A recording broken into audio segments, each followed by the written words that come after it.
Hello बच्चों, मैं आशुतोष मिश्रा आप लोगों का बूस्ट प्लस अकेडमी में एक बार फिर से स्वागत करता हूं। और आज हम लोग सेकंड लेक्चर लेके आए हैं मेटल नॉन मेटल का। फर्स्ट लेक्चर में हम लोगों ने देखा था मेटल्स की फ़िज़िकल प्रॉपर्टीज़ क्या होती हैं, केमिकल प्रॉपर्टीज़ क्या होती हैं। इसके अलावा नॉन मेटल, मेटल और मेटलॉइड को किस तरीके से हम कैटेगराइज़ कर सकते हैं, किस तरीके से उनके बीच में हम डिफरेंस को जान सकते हैं कि क्या चीज़ मेटल होगी, क्या नॉन मेटल होगी, क्या मेटलॉइड होगी। मेनली चैप्टर हम लोग जो पढ़ रहे हैं मेटल नॉन मेटल, इसका जो मेन पार्ट है वो मेटलर्जी है आपके सिलेबस में। लेकिन उसको पढ़ने के पहले हमको इंट्रोडक्शन भी पता होना चाहिए, इसलिए हम लोग यहाँ पर मेटल नॉन मेटल की फ़िज़िकल केमिकल प्रॉपर्टीज़ को जान रहे हैं, क्योंकि ये जानना भी ज़रूरी है। फर्स्ट लेक्चर के नोट्स वेबसाइट में अपलोड नहीं हो पा रहे थे किसी रीज़न से, तो फ़िलहाल मैंने ग्रुप में डाल दिए हैं, वहाँ से आप डाउनलोड कर सकते हैं। जैसे ही उसकी प्रॉब्लम सॉल्व होगी वैसे ही उसमें भी आपको नोट्स मिलने शुरू हो जाएंगे। और इसी तरीके से इस वाले लेक्चर के भी नोट्स आपको ग्रुप में ही मिलेंगे फ़िलहाल, वहाँ से आप लोग डाउनलोड कर सकते हैं। तो अभी हम लोगों ने जो कुछ भी पढ़ा था मेटल्स में और स्टार्टिंग में पढ़ा था, फटाफट उसका पहले रिवीजन कर लेते हैं। हमने देखा था कि 100+ एलिमेंट्स हैं जिनको उनकी प्रॉपर्टीज़ के हिसाब से डिवाइड किया गया है मेटल्स नॉन मेटल्स में। इसके अलावा कुछ एलिमेंट्स ऐसे भी पाए गए जिनमें मेटल नॉन मेटल दोनों की प्रॉपर्टी है, तो उनको बोल दिया गया है वो मेटलॉइड में आते हैं।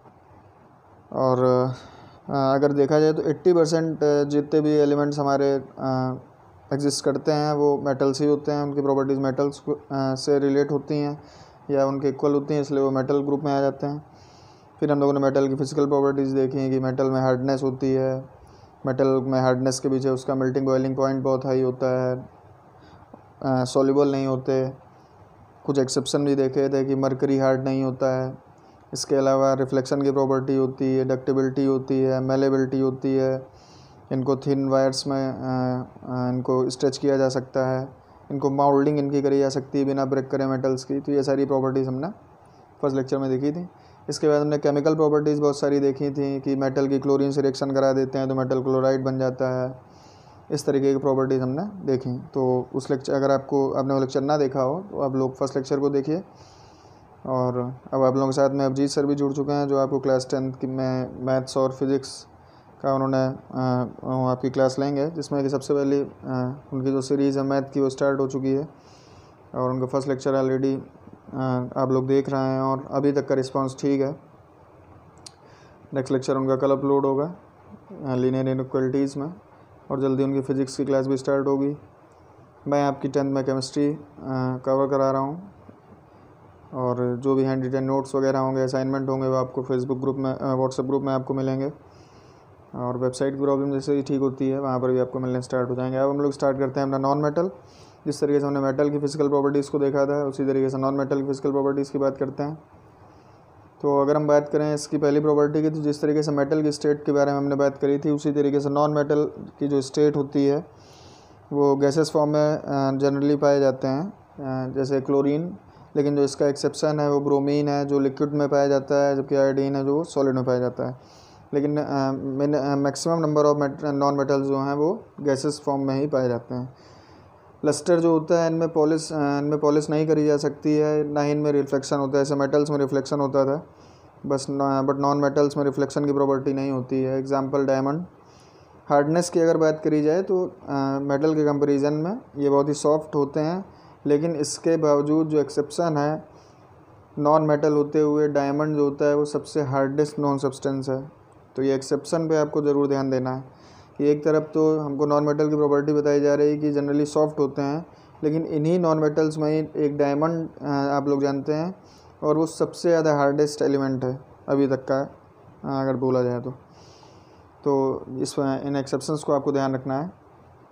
अगली प्रॉपर्टी की बात करें मेल्टिंग बॉइलिंग पॉइंट की, तो अब आपने पहले ही समझ लिया कि गैसेस फॉर्म में पाए जाते हैं, इसलिए इनका मेल्टिंग बॉइलिंग पॉइंट कैसा होगा, बहुत ही लो होने वाला है।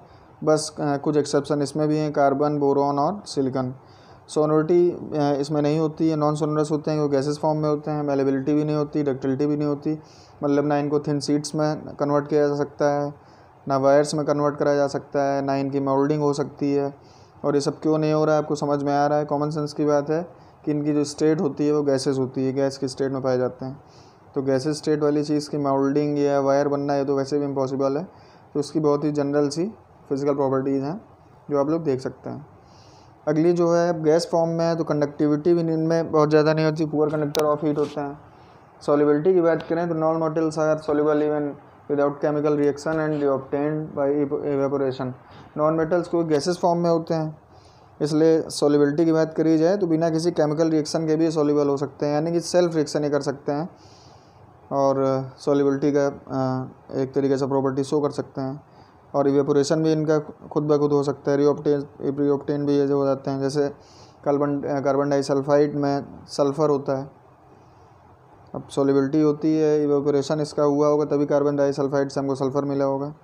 तो कहने का मतलब है कंडक्टर ये अच्छे नहीं होते हैं, बट सॉल्युबल ये अपने मन से भी हो जाते हैं और रीऑब्टेन भी हो जाते हैं, रिकवर भी हो जाते हैं, फिर से इवेपोरेट भी हो जाते हैं। तो ये इसकी अगली प्रॉपर्टी हुई। अब बात करते हैं केमिकल प्रॉपर्टीज़ की। ज़्यादा इसकी केमिकल प्रॉपर्टीज़ भी नहीं है, जैसे इसकी फिजिकल प्रॉपर्टीज़ ज़्यादा नहीं है। बस मैं अलग अलग छोटे छोटे लेक्चर इसलिए बना रहा हूँ ताकि अलग अलग देखने में, अलग अलग समझने में ज़्यादा आराम रहता है, ज़्यादा हमको समझ में आता है, एक साथ में सब मिक्सअप हो जाएगा। अगर ऑक्सीजन की रिएक्शन हम मेटल के साथ करा देते हैं तो कार्बन डाइऑक्साइड, सल्फ़र डाइऑक्साइड यानी कि डाइऑक्साइड बनते हैं। All non metals react with oxygen to form acidic और neutral oxide. For example carbon forms acidic carbon dioxide on reacting with oxygen, यानी कि नॉन मेटल्स ऑक्सीजन के साथ रिएक्शन करके एसिडिक और न्यूट्रल ऑक्साइड्स बनाते हैं।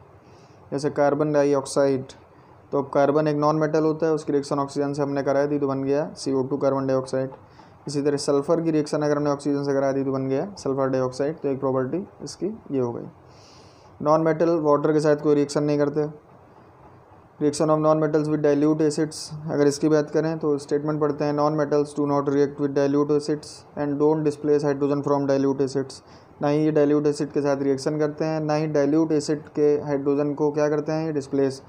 अब एसिड्स आपको मालूम है कौन से होते हैं, HCl, H2SO4, HNO3, सब में क्या होता है, हाइड्रोजन आयन होता है।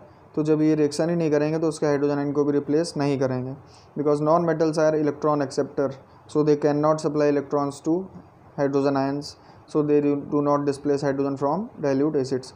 क्योंकि नॉन मेटल्स क्या होते हैं, इलेक्ट्रॉन एक्सेप्टर होते हैं, एक्सेप्ट करते हैं, इनको इलेक्ट्रॉन चाहिए और ये इलेक्ट्रॉन सप्लाई नहीं कर पाते हाइड्रोजन आयन को, इसलिए वो आयन ब्रेक नहीं हो पाता है, इसलिए इनकी रिएक्शन डाइल्यूट एसिड से नहीं होती है।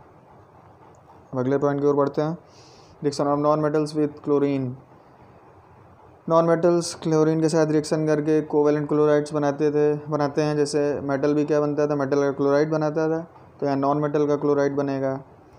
जैसे हाइड्रोजन की रिएक्शन क्लोरीन से होगी तो 2HCl बना है, यानी कि हाइड्रोजन क्लोराइड बना। P4 की फास्फोरस की रिएक्शन हुई है 6Cl2 से, तो मेरा बना PCl3 यानी कि फास्फोरस टेट्रा क्लोराइड। तो यानी कि ये क्लोरीन से रिएक्शन करके क्या बनाते हैं, क्लोराइड बनाते हैं।